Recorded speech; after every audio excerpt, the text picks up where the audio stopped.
Repair is the key.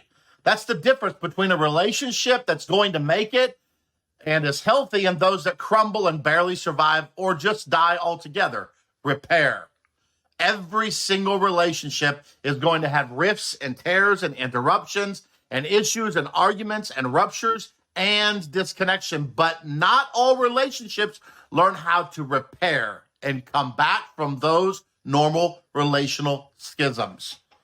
Repair requires vulnerability and it requires honesty. It requires self-reflection and accountability. It requires desire for reconnection. And it is sad that not everyone is actually interested in those things. Well, and if you're not, then you're not actually interested in the relationship because this isn't about you any longer and it's not about them. It's about the relationship. And yes, it's easier to blame. It's easier to accuse and criticize and defend and attack and distance. You don't have to slow down for any of that. You speed up and then just think that the time is going to work this stuff out. It doesn't. Time doesn't work any of it out. Just because the dust settles doesn't mean the issues are settled. You must go back and repair, return for repair, intentionality, and purposefully revisiting the moment of disconnection or pain in the past and be curious enough about it in the present to ask a few questions. How did my words impact you? How did my actions affect you? You may have not intended to hurt your partner, but the impact is still the same.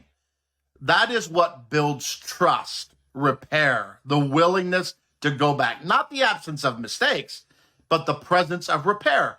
Expect that there will be rifts and no one will be perfect. But then going back to communicate, be vulnerable, resolve, and reconnect. That is what is protecting your closeness, and that is what's protecting your connection. And relationships are built on those two, connection and closeness. Well, get good at taking accountability. Get good at apologizing. Get good at making some changes to prevent further conflict and ruptures in the relationship over and over again in the same area. Get good at repair.